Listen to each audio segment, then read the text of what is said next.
Good afternoon, or good morning, depending on what day it is. This is a video for the Akron Cooperative Medical Laboratory Science Program. The date is March 22nd, 2019. And today I am going to show you how our reagent rack is set up, so that you can get an understanding of the types of reagents that we use for tube testing and for gel testing. So we have two different types of reagents in our rack. We have antisera and we have reagent red cells. And the reagent red cells come in two different types depending on if they're tube or gel reagents. Pretty much you can say that anything that has a dropper top is a tube testing reagent, and anything that has a screw cap is a gel testing reagent. So you know that we do ABO, RH, antibody screen, back type, and we have all those reagents in this rack for us ready to use. So the first one is anti-A. This is a commercially prepared antiserum, and it is the antibody against the A antigen that is on human red cells. And they color it blue for you so that you can tell when you have it dropped into your tube. And all anti-A antisera, regardless of who makes it, is colored blue. Next is anti-B antisera. This is the antibody against the B antigen that's on the red cells, and they color it yellow for you so that again you know that you've dropped your anti-B reagent into the tube. And all anti-B reagent is yellow, regardless of the manufacturer. Next is the anti-D reagent. And if you remember, anti-D is the predominant antigen that, not anti-D, but D is the predominant antigen for the RH phenotype. So if someone has the D antigen on their cells, we say that they are RH positive. And anti-D has no color other than the pure manufacturing color of the antiserum. And then for when we do weak D testing, we have an RH control.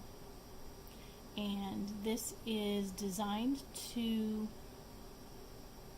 determine if the patient's cells are autoagglutinating.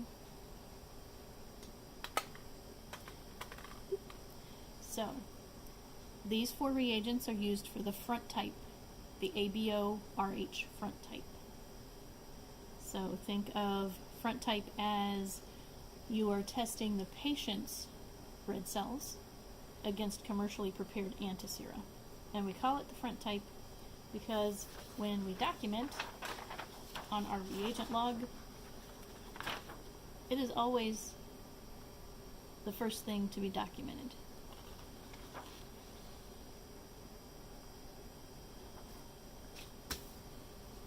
I'm going to edit that part out. So next in our reagent rack are our tube back type cells. And this is A1 cells. This reagent contains red cells from one person, or this might be a pool. It could be one person, or it could be a bunch of people that have A1 cells. So they are type A, and they make a reagent out of it so that we can test with it. So someone sticks out their arm, they collect the blood, and then they separate out the red cells, and then they do antigen typing on it to determine what's there. these red cells have A1, lots of other things as well, but predominantly A1. And this bottle is approximately a 3% solution. So as you are making up your testing reagents, your patient cell suspensions, this is a good standard to compare your suspensions to. So if you remember from setting up an ABORH test, the back type has patient plasma plus these reagent red cells. The other one that goes along with that for the back type are the B cells. Same thing. These are from one particular person who is type B. They stuck out their arm, they donated a bunch of blood, and the manufacturer has purified it and put it in a bottle for us so that we can use it. So those are the reagents that you need to do a tube ABO and RH. Now to do a tube antibody screen, you're going to use antibody screen cells. And you'll notice they're numbered with Roman numerals. And these are a bit hemolyzed, but we're going to get fresh ones, so it's okay. And these again are donor red cells. And when you mix them, be very careful not to shake them up too much because they will hemolyze. But these cells are type O. And that's important because when you are screening for the other types of antigens or antibodies that are in the patient's plasma, you don't want A1 or B antibody to be interfering. Because if a patient is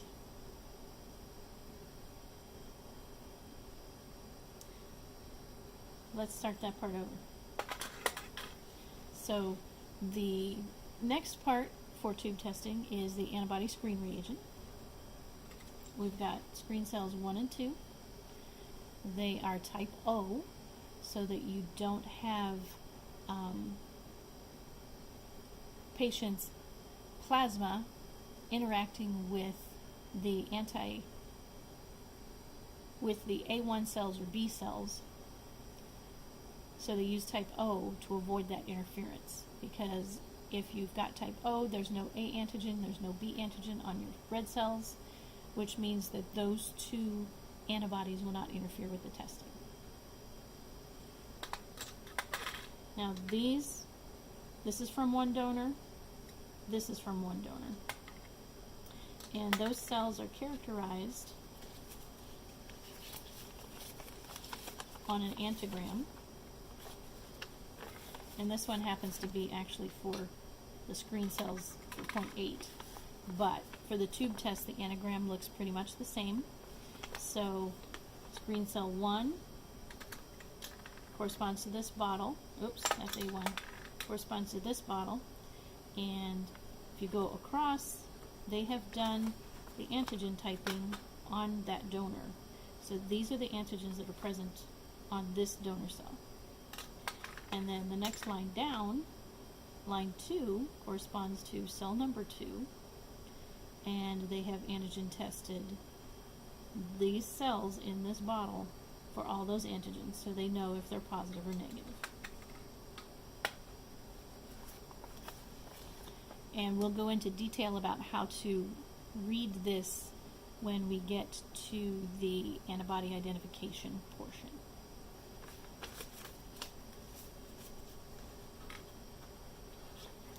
So the other thing that you need when you are doing an antibody screen, because of course antibody screens you read at immediate spin, you read at 37 degrees Celsius incubation time, and you also read them at AHG phase.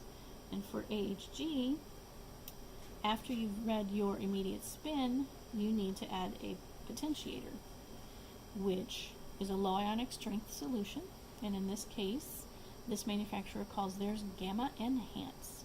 So this is a low ionic strength solution that helps overcome the zeta potential that exists between the red cells when you try to get them close together. Because there's less sodium in this solution than would be in normal human plasma, the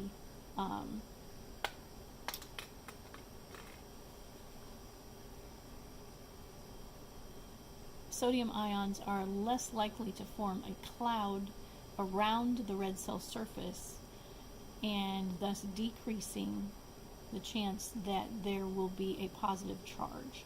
So the positive charge around the red cells decreases, so they're not repelling each other as much, which means they can come together when you centrifuge. So that's what the potentiator is. We've also got anti-human globulin, which is AHG reagent. This is what you use when you take things to AHG phase.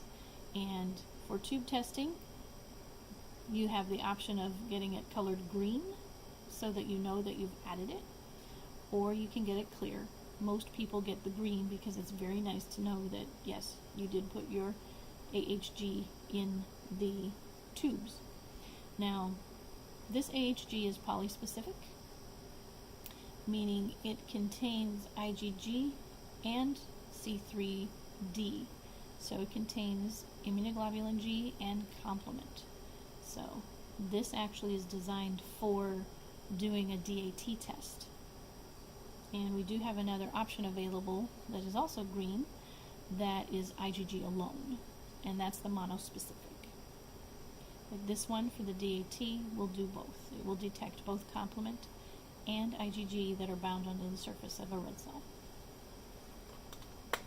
So go along with those, whenever you have a negative reaction occurring in your tube test when you take it to AHG, you need to confirm that in fact your AHG reagent worked as it was supposed to. So the manufacturer created these lovely type O cells which are coated with IgG. And if you can imagine, IgG coated red cells, when you mix it with an IgG reagent that has anti-IgG in it, mix them together, they come together, they want to agglutinate. And that's exactly what you want to have happen. You want your check cells, when you add as the final step of your antibody screen, you want them to be positive. And because it's a mixed field positive, because you've got all the negative cells in there from the test, you should expect about a 2+ reaction. And that's what we need for tube testing as far as reagents. Now also in this rack we have 0.8% reagents for doing gel testing. Gel testing is also called column agglutination technology. And because it is a smaller reaction vessel than a 12x75 tube, they need fewer red cells and a smaller amount of plasma or antiserum in order for the reaction to happen optimally. Because remember, you don't want a prozone, you don't want a postzone. You want it right, perfect, perfect position for agglutination. So these happen to be made up in a buffer, which is MTS2+ diluent, and these are made up at a 0.8% solution. And these are ready to go. You just mix them up, and then you can pipette them directly into your gel cards.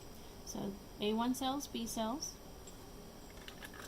equivalent to that, except this is a heavier concentration than these are.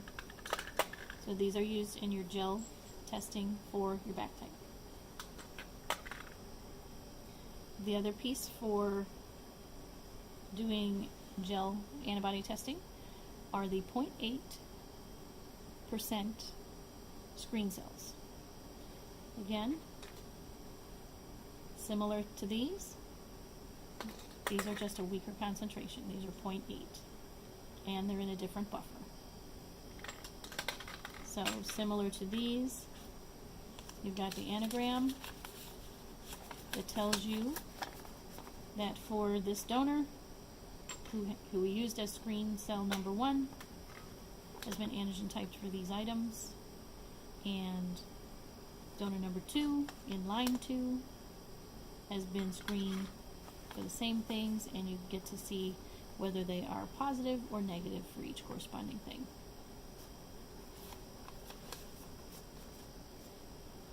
And these are not the same for every lot. These change with every lot because there could be different donors.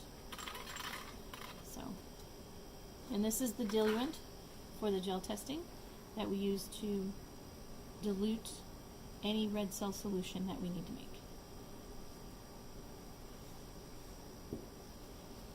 And welcome to your reagent 2 rack. Hope that was helpful.